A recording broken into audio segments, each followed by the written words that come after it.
네, 여러분 안녕하세요. 저는 미래에셋 투자와 연금센터에서 센터장을 맡고 있는 이상권입니다. 제가 하는 일은 이렇게 연금을 어떻게 투자하고, 그래서 그 연금을 가지고 내 노후 준비를 어떻게 할까 이런 부분에 대해서 연구하고 교육하고 이런 일들을 하는 곳에서 지금 계속 일을 하고 있습니다. 오늘 두 번째 시간인데 강의 주제는 제목은 지난 시간에 이어서 마찬가지로 인생 100세 시대 삶의 변화와 이 자산 관리라는 주제로 얘기를 할 거고,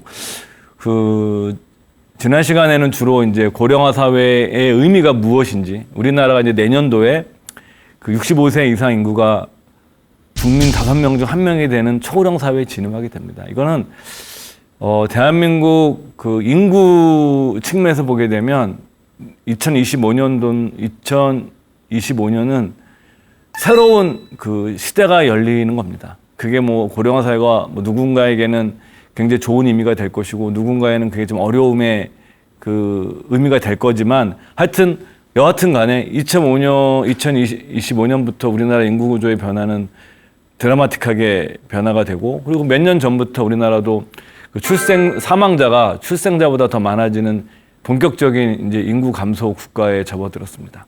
그러니까 노인 인구가 많아지고, 그다음에 인구가 줄어드는 우리가 이제 대한민국 현대사에서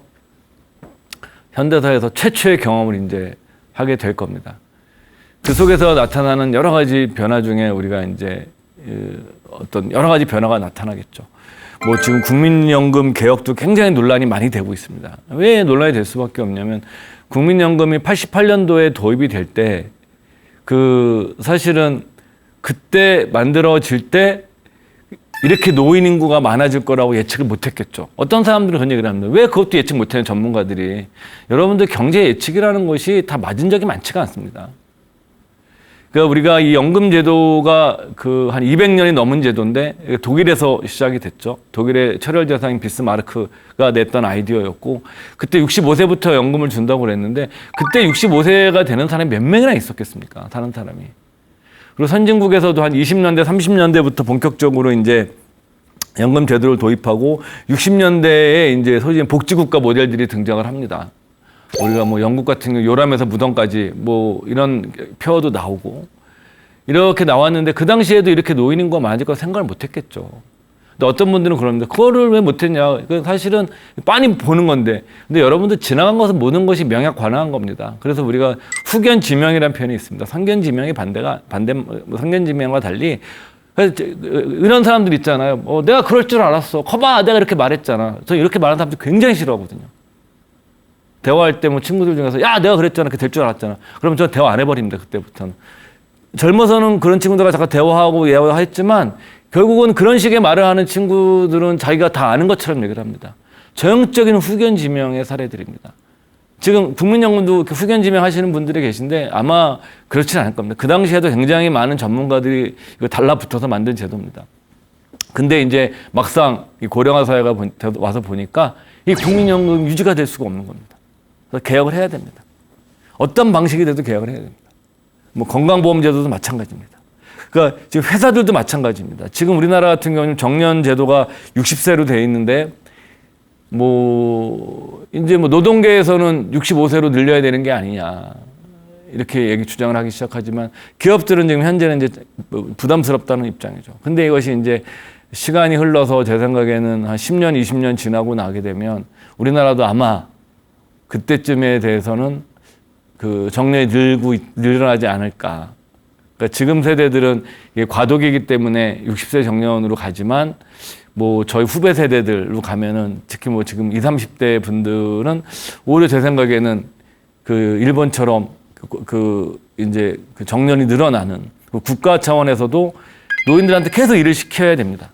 왜 그러냐면, 그분들이 노는 순간 국민연금을 줘야 되거든요. 계속 일을 오래 하면 국민연금 늦게 주니까. 그래서 이렇게 사회 시스템이 바뀌어 나가고 있는 겁니다. 근데 이것이 고통스럽죠. 왜냐하면 다 돈이 많이 드는 일이기 때문에. 그리고 이제 개인한테 오는 의미가 장수 리스크 같은 겁니다. 장수 리스크를 이제 학자들이 경제학자들이나 전문가들마다 개념 정의가 좀 약간 상이하긴 하지만, 일반적으로 우리가 이제 경제학적으로 정의할 때는 장수 리스크라는 게 예상된 평균 수명보다 실제 수명이 증가함에 따라서 발생 가능한 뭐 말이 어렵죠. 그러니까 수명이 늘어나서 일어나는 개별 주체, 각자 개인들의 그 삶의 부담, 그 돈이 많이 들어간다는 얘기예요. 쉽게 생각하면. 그 오래 살다 보니까 돈이 많이 드러나고 또 병원도 자주 가야 되니까 비용도 늘어난다는 거죠. 그것이 이제 그 우리가 이제 경제학적 의미에서는 장수 리스크가 됩니다. 그래서 그러면 이제 뭐 그 얼마나 사냐? 우리가 이제 많이 보는 게 이제 이런 거거든요. 뭐 기대 수명. 기대 수명이니까 난 80세까지 살 거야. 여성분들은 86세 이렇게 사는 거죠. 근데 지금 봐야 되는 거는 기대 여명이에요. 기대 여명은 뭐냐면 제가 나이가 만약에 50이라고 가정하게 되면 50살까지 죽지 않고 살아남은 사람들만 가지고 그들이 얼마나 더 살 것인가를 보는 거예요. 지금 우리가 이제 기대 여명을 60세 기준으로 보게 되면은 그 남성은 83.4세고 여성은 88세입니다. 그러니까 근데 이게 문제는 이게 고정되어 있는 게 아니에요. 의학 기술이 발달하고 그다음에 건강 검진도 많이 받고 막 사람들이 운동 관리도 현대인들 더 많이 하기 때문에 계속 늘어나요. 그러니까 한 10년 단위로 보게 되면 기대 여명이 한 2, 3년씩 늘어나고 있는 거예요. 그래서 지금 한 40대 여성분들 같은 경우에는 절반 이상이 90까지 삽니다. 그냥 90까지 사는 게 지금은 뭐 90세 정도 하시면 장수하셨네.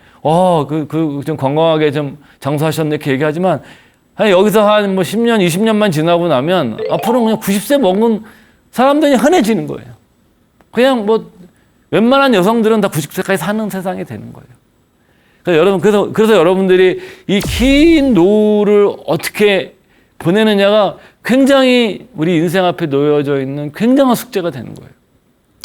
거기에 뭐 내가 그 돈도 더 필요하고 일도 계속 해야 되고. 그래서 너무 오래 해서 옛날에는 장수는 축복이라고 그랬습니다. 그래서 환갑잔치 하지 않았습니까? 요즘은 뭐 누가 그런 걸 합니까? 뭐 팔순잔치도 요즘은 옛날에는 팔순잔치도 거의 안 합니다. 이제는. 왜냐하면 이게 그냥 80세까지 사는 건 너무 일반적인 거기 때문에 그렇습니다. 그래서 여러분들이 이 오래 사는 것, 이 장수 리스크, 오래 사는 위험에 대해서 우리가 어떤 생각을 하고 내가 어떻게 경제적으로 준비하고 그 다음에 어떻게 내가 일을 하고 가족과 어떤 관계를 맺고 이런 도전 과제들이 우리 앞에 놓여져 있는 거죠. 그래서 여러분들이 먼저 생각해 봐야 되는 건 투자입니다. 이게 우리가 투자를, 그러니까 뭐 이건 일반적인 의미이기도 하지만 투자를 어떻게 볼 거냐. 그러면 이제 뭐 그런 거죠. 투자에 뭐 끝내주는 종목을 찾아야 돼. 아니면 뭐를 찾아야 돼. 이렇게 하지만 여러분들이 개별 주식으로 이렇게 딱 종목 투자해서 주식 성공하기가 굉장히 쉽지 않습니다. 예? 그래서 그런 연구 결과들이 굉장히 많이 있습니다. 뭐 잘하시는 분들은 극히 있지만 굉장히 소수고 대다수의 분들은 좀 잘 못합니다. 그리고 이제 뭐 또 우리나라 같은 경우는 내 재산 규모가 부동산에 묶여 있고 이러다 보니까 내가 이제 투자할 수 있는 여력도 많지가 않습니다. 그래서 저는 여러분들이 뭐냐면 소액이라도 장기적으로 꾸준히 투자를 하는 것이 굉장히 중요하다는 먼저 말씀을 드리는데 그 말씀을 드리기 위해서 여러분들한테 좀 제가 하는 게 뭐냐면은 이 미국의 S&P 500이라는, 사실 S&P 500이라는 건 뭐냐면 스탠다드 앤 푸어스라고 신용평가회사 아시죠? 뭐 연배가 있으신 분들은 아시겠지만 우리가 외환위기 때 갑자기 뭐 미국의 뭐 스탠다드 푸어스나 어디냐 뭐 무디스나 뭐 IB 피치 뭐 이런 회사들이 피치 IB인가 뭐 이런 회사들이 갑자기 와서 뭐 대한민국 신용 등급을 막 강등한다고 그러니까 주가 폭락하고 막 금리 막 뭐 20% 30% 날라가 버리고 막 이런 경험을 해보신 적 있을 겁니다.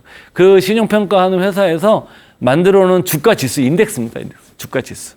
이게 이제 어떤 거냐면은 미국의 대표적인 500대 기업으로 만들어낸 인덱스입니다. 근데 이게 미국 시장 전체에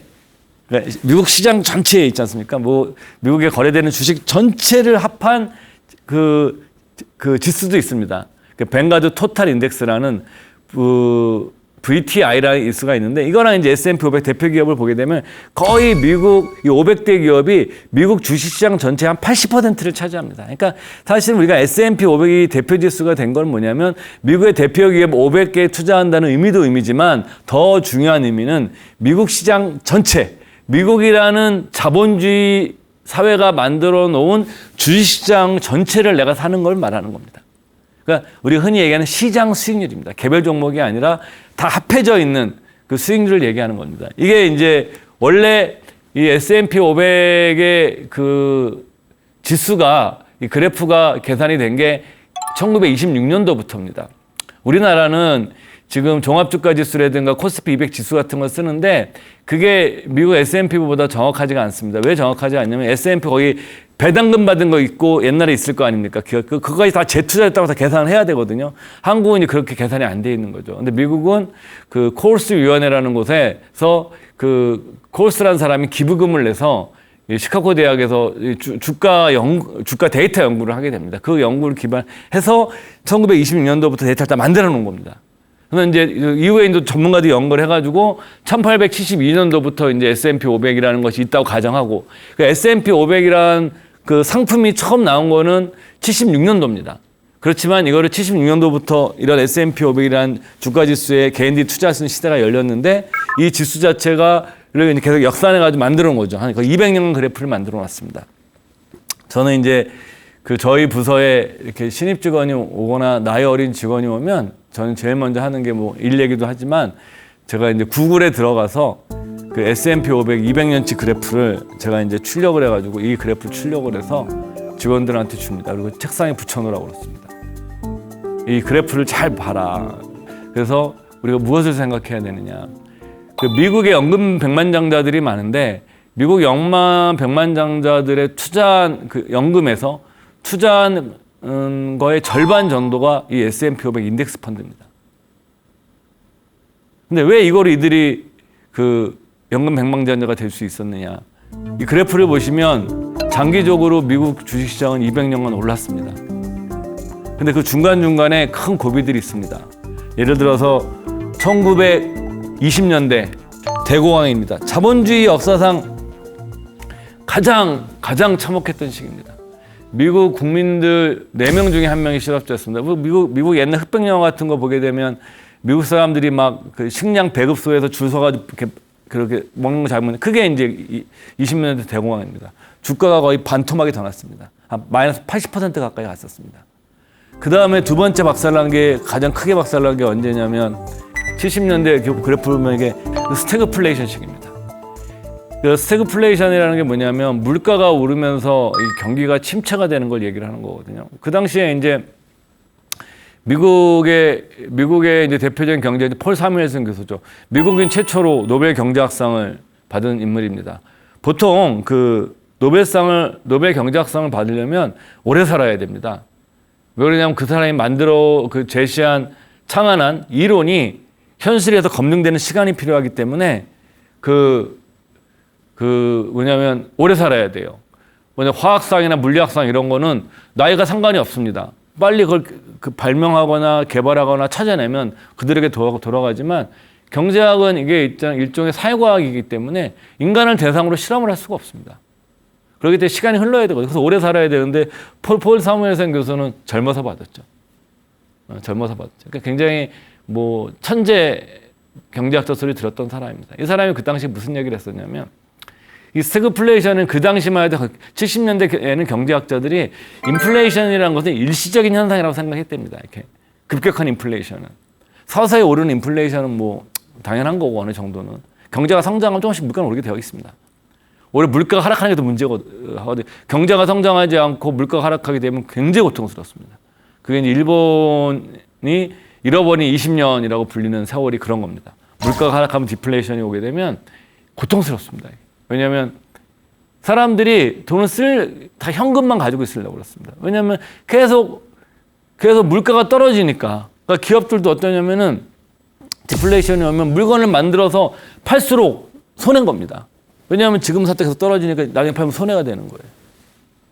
그러니까 그 당시에 일본의 금리가 거의 제로였는데도 사람들이 다 예금에 돈 갖다 놓습니다. 부동산 시장 박살나 있고.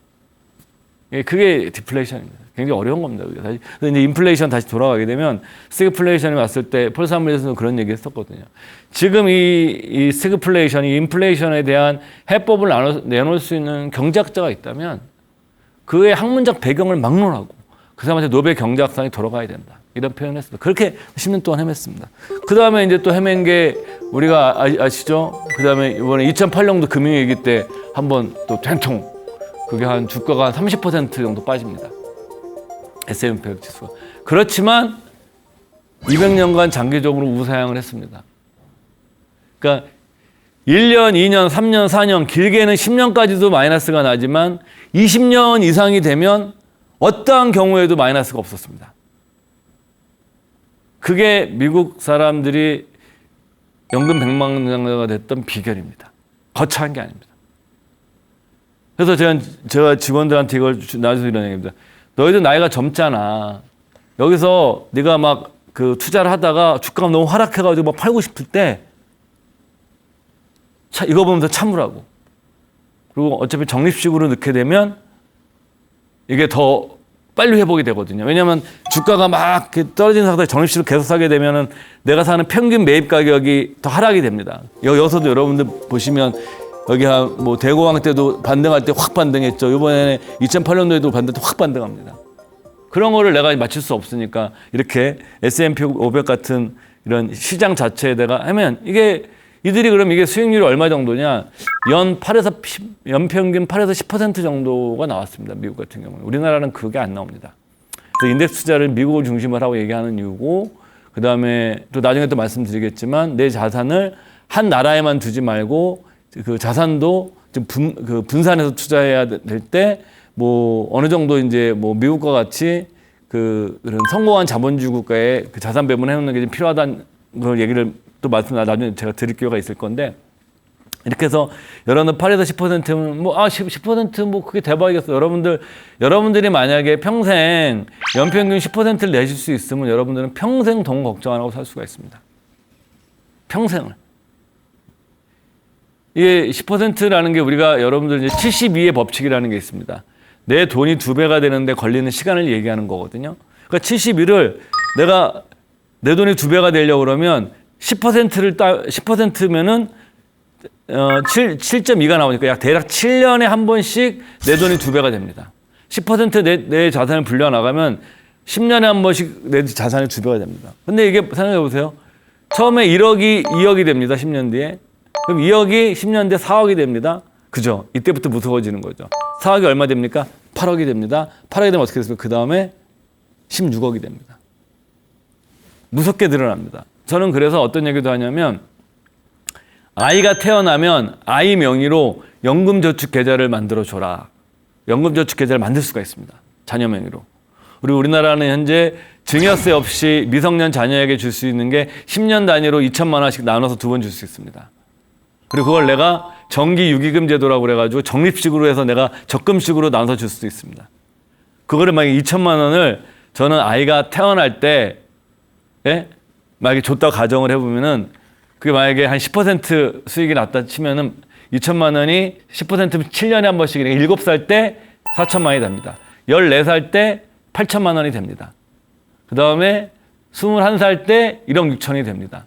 그 다음에 28살 때 3억 2천이 되겠죠. 그 다음에 또 35살 때 이렇게 가서 60세까지 연금저축계좌니까 이거를 딱 이래서 S&P 500 같은 인덱스를 사가지고 아이가 60년 동안 냅두면 만약에 미래는 알 수 없지만 이렇게 과거 수익률로 저희가 8에서 10% 땄다 그러면은 엄청난 금액이 됩니다. 이것이 뭐냐면 우리가 장기 투자를 계속해서 적립식으로 했을 경우에 왜 강력한가를 보여주는 겁니다.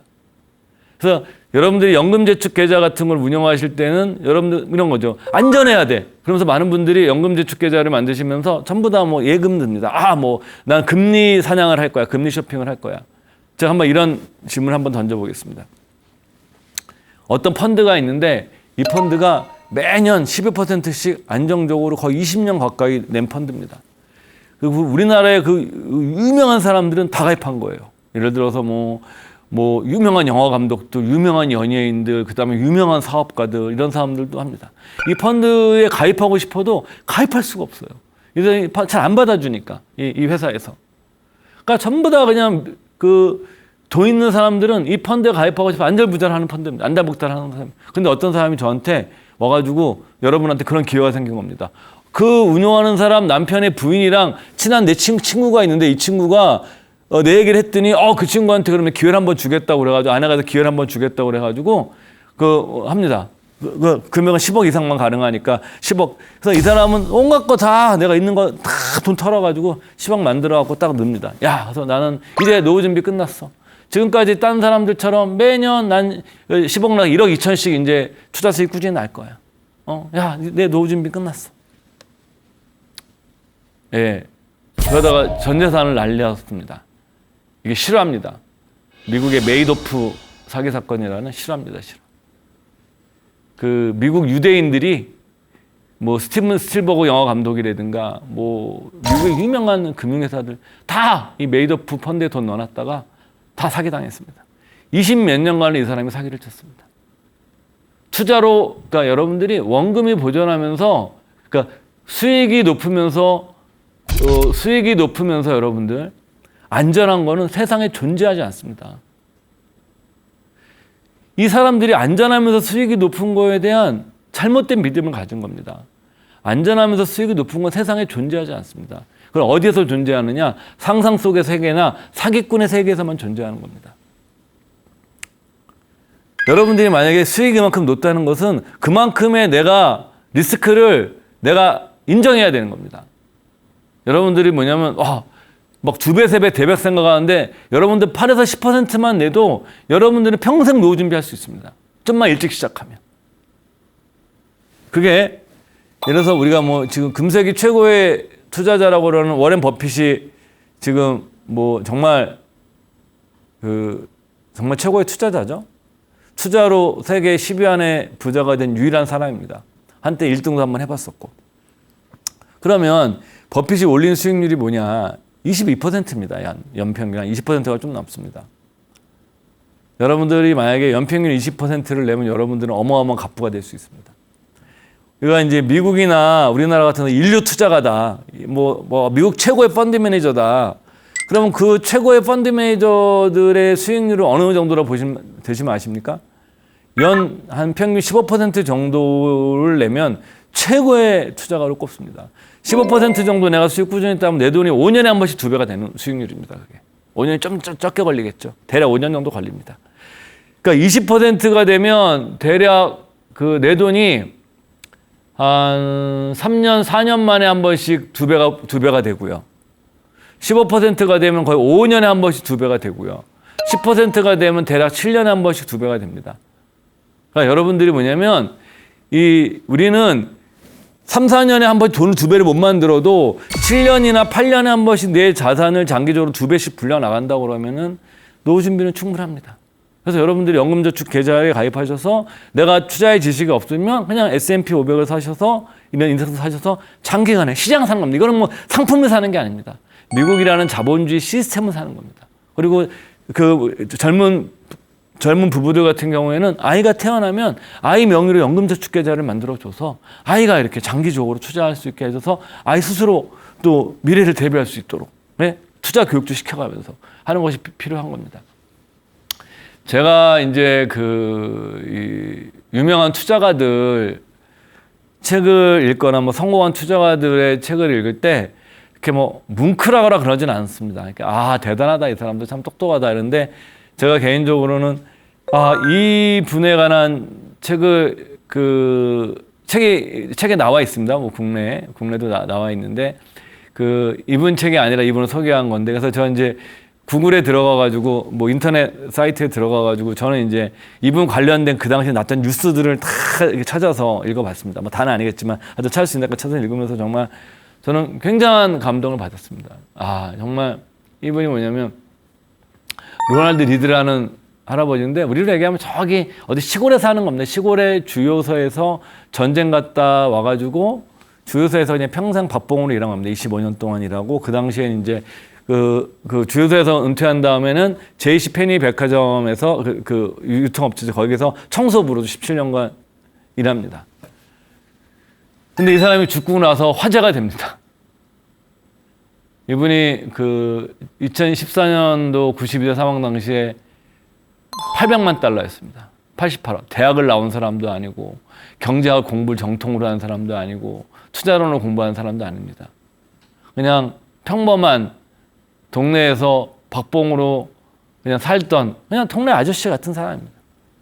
그래서 그 사람이 이제 그 제이시페니에서 일할 때 그 병원 같은 데 가서 병원 같은 데 가서 카페 같은 데 앉아 있었고 그랬는데 거기서 일하는 이 사람이 좀 돈 없이 가난해 보이니까 저 도서관 가면 책 무료로 빌릴 수 있다 그래가지고 태어나서 처음으로 도서관을 그때 가봤다고 그럽니다. 이분이 나이가 들어서. 그래서 이분이 이 80억을 가지고 그 자기를 잘해줬던 그 병원에 기부금을 내고 그다음에 자기가 이제 자기 그 아들이 하나 있었죠. 그러니까 친아들은 아니고 그러니까 이제 부인의 아들이었죠. 이 아이한테 집을 한 채 사주고 또 나머지를 그 도서관에 기부금을 냈는데 도서관 설립일의 최대 기부자였습니다. 이분이.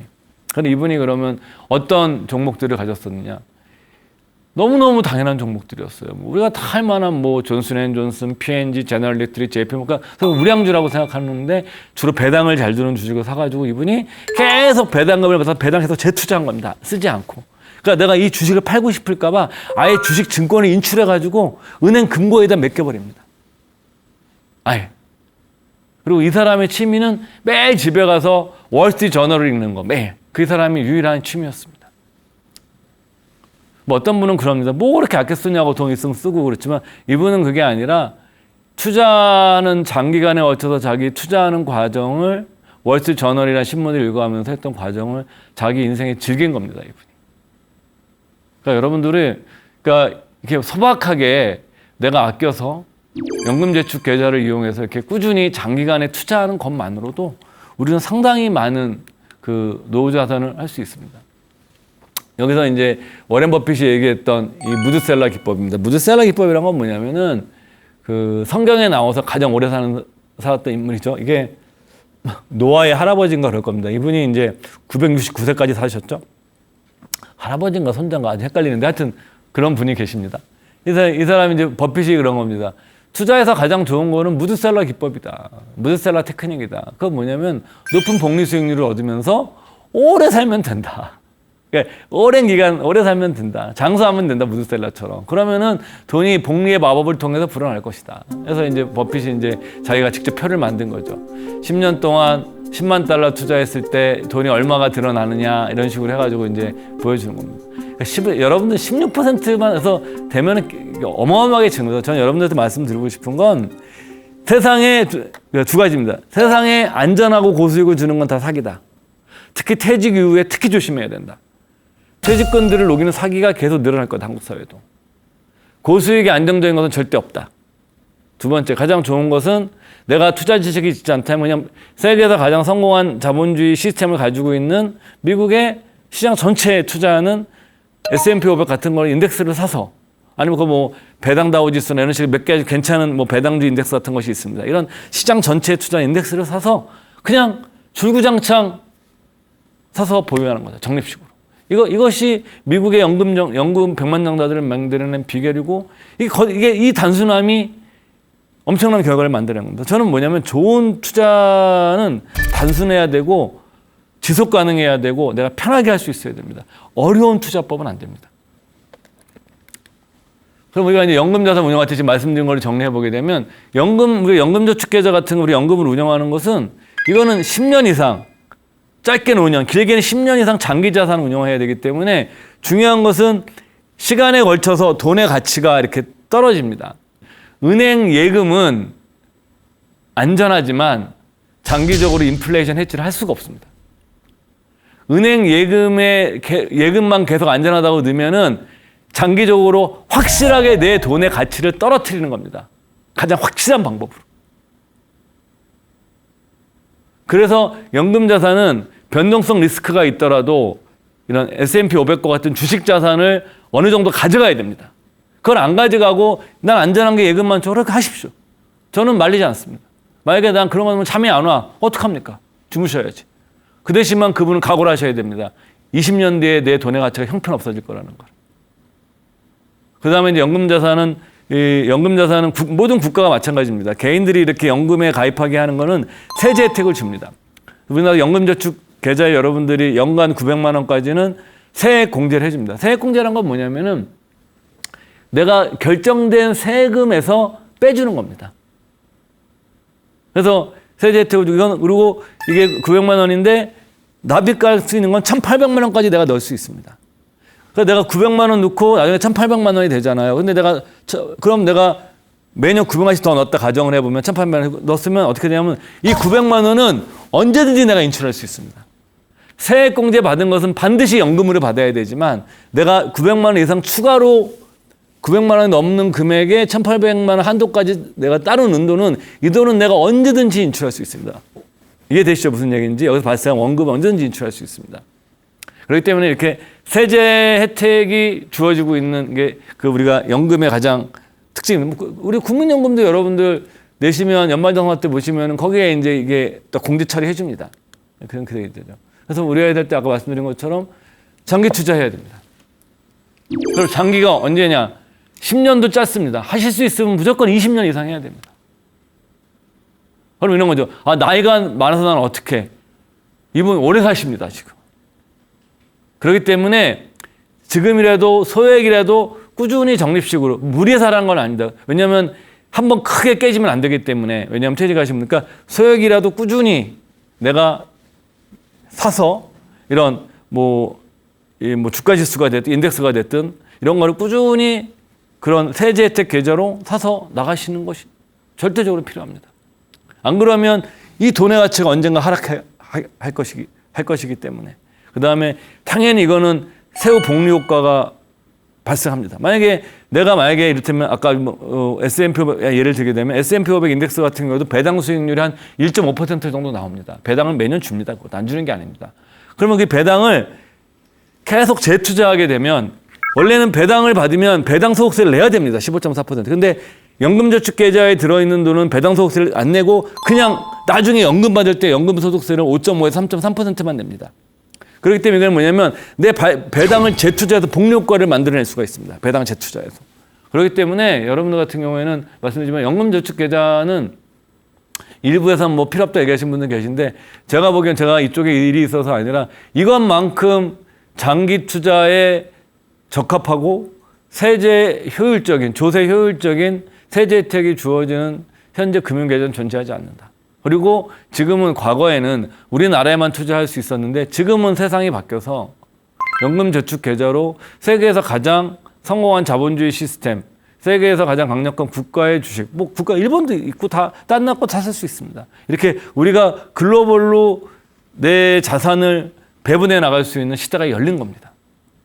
이것은 엄청난 변화인 겁니다. 과거에는 이렇게 할 수가 없었거든요.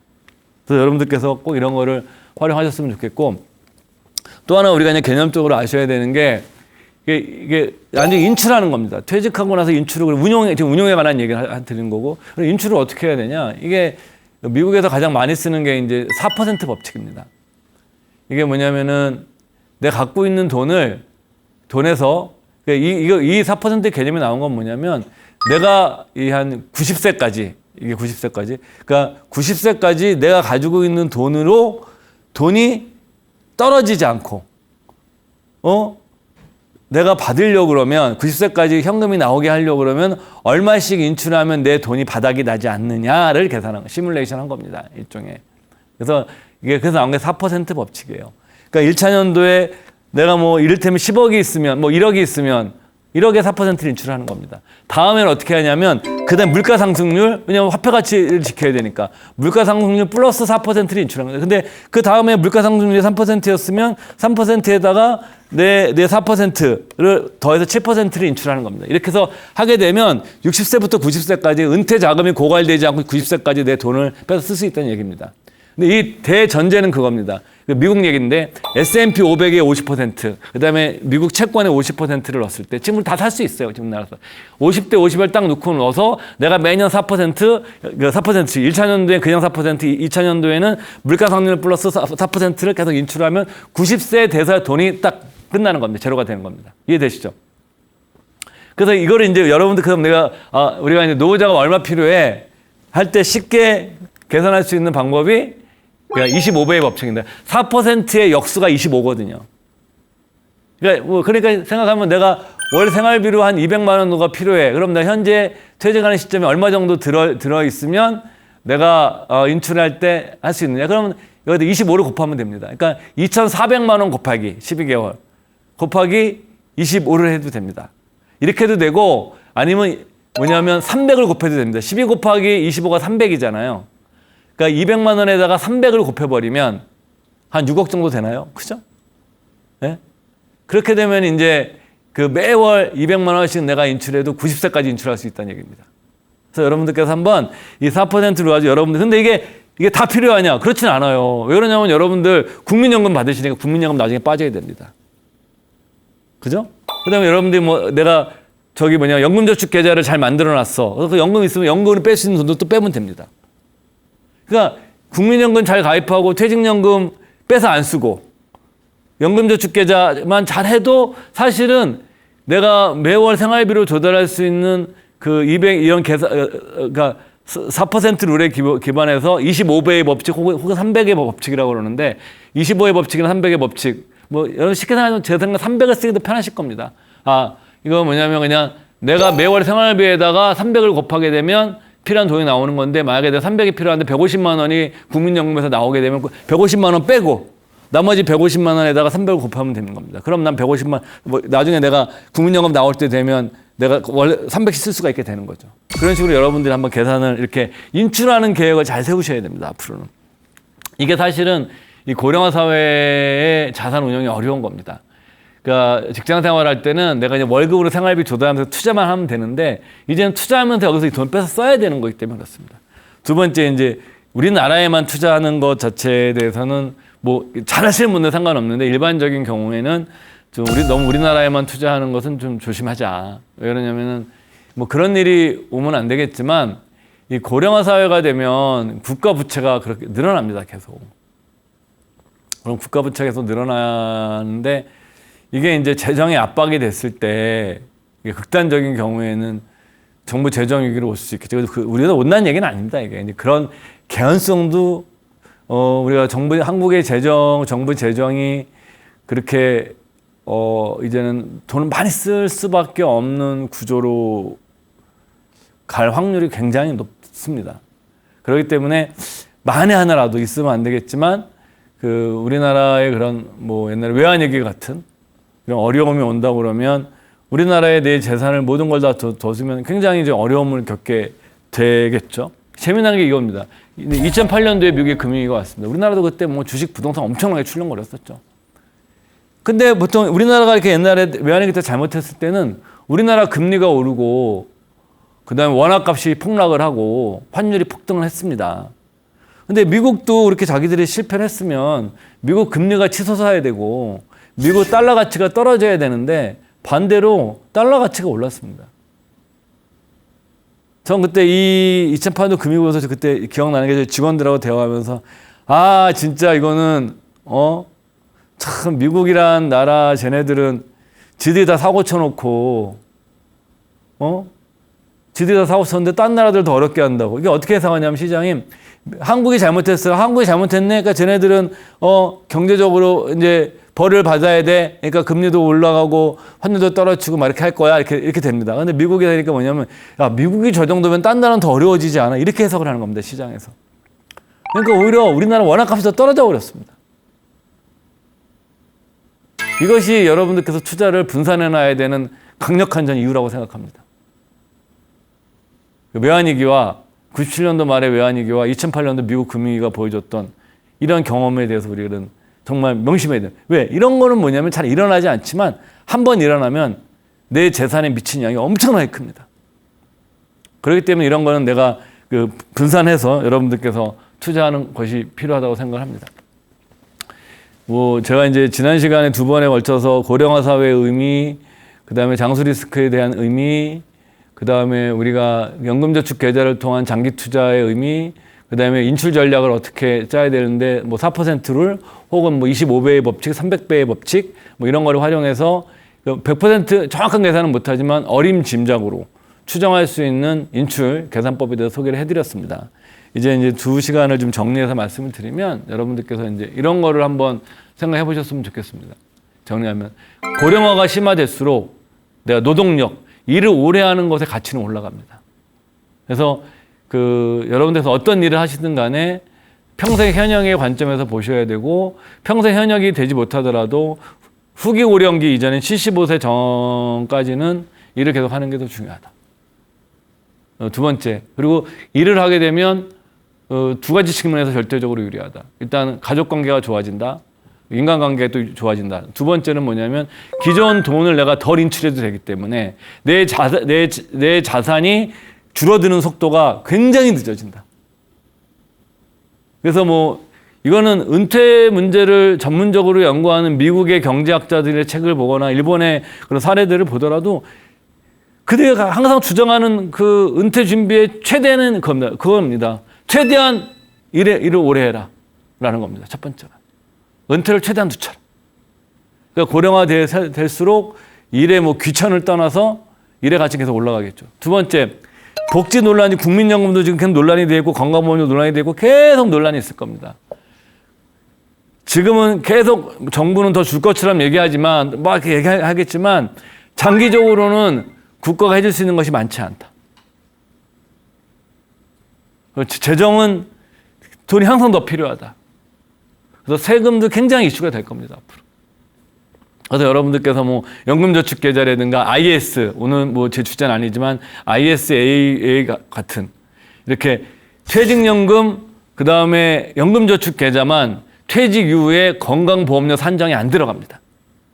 국민연금도 산정에 들어가고 여러분들 보유하고 있는 주택도 산정이 되고 여러분 받으신 은행 이자도 산정이 됩니다.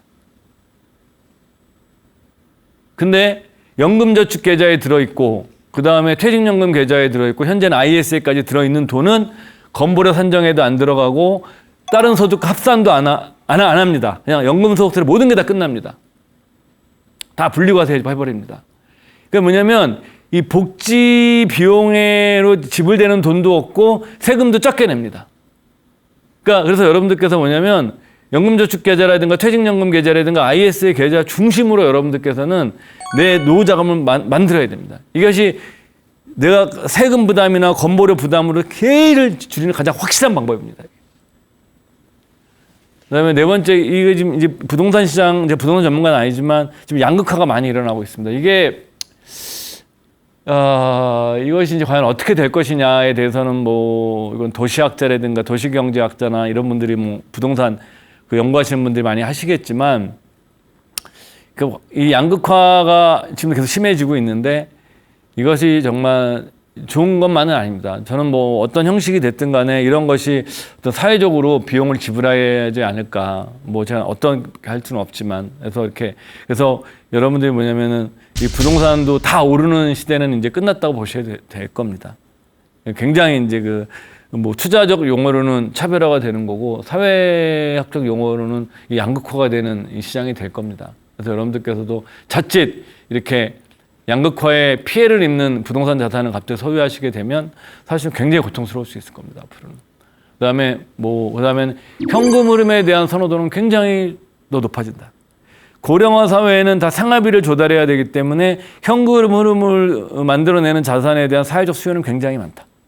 그래서 여러분들께서 투자할 때도 현금 흐름 중심으로 내 그 전략을 짜야 된다. 나이가 들면.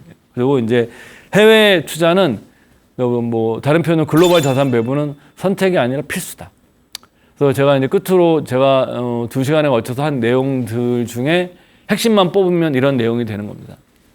저는 그런 생각을 하는데 저도 이제 이런 노후 문제나 은퇴 문제를 연구하는 조직에서 한 20년 가까이 일을 하면 가끔 물어봅니다. 사람들이 뭐 어떻게 해야 그 은퇴를 잘해?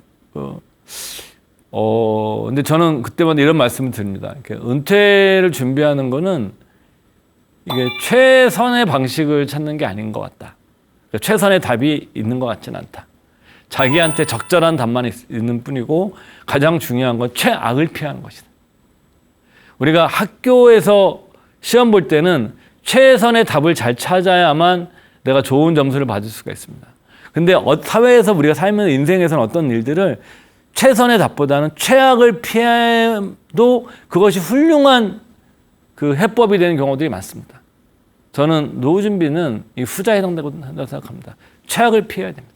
투자도 여러분들께서도 분산하는 거고, 그리고 투자 쳐도 그래서 좀 다양하게 포트폴리오 형태로 현금을 또 다양하게 내가 조달을 해야 되는 거고, 이런 식으로 하고, 그다음에 미리 준비해서 그 인간관계라든가 가족과의 이런 갈등도 내가 줄일 수 있도록 이렇게 좀 하고, 그러니까 조금씩 내 삶을 돌이켜 보면서 여기서 나 최악을 피하려면 무엇을 내가 해야 되나를 한번 고민해 보시는 게 저는 어찌 보게 되면 현실적으로 우리가 노후 준비를 할 수 있는 방안이 아닌가. 그리고 두 번째로는 노후 준비는 적절한 시기는 없다. 빠르면 빠를수록 해줘야 되고, 저는 저희 아이에게 증여를 해줬습니다. 연금저축계좌를 만들어서 증여를 해줬는데, 아이의 미래를 걱정하시는 분들은 아이 명의로 연금저축계좌를 만들어 주십시오. 자녀 명의로. 증여해 주시고. 요즘 인터넷 검색해 보시면 그 젊은 MZ 부부들이 잘 정리해놨습니다. 그냥 그대로 다 하시면 됩니다. 그래서 그렇게 해서 그런 거를 그렇게 해서 그 꾸준히 세제 혜택을 받으면서 자녀가 30년, 40년, 50년, 60년 미래를 준비하고 내 미래도 같이 준비할 수 있도록 하는 것이 우리가 저성장 고령화하는 시대를 살아가는 새로운 지혜라고 생각합니다. 2시간 동안 뭐 2회에 걸쳐서 강의드려서 되게 고맙게 생각하고요. 여러분들이 좀 노후가 저도 마찬가지지만 노후가 보다 더 나은 삶이 될 수 있도록 서로 노력하고, 그다음에 그 속에서 좀 삶의 즐거움이죠. 행복은 너무 거창하고 이 즐거움을 서로 찾는 인생 후반전이 됐으면 합니다. 그런 마음으로 제 강의를 마치겠습니다. 감사합니다.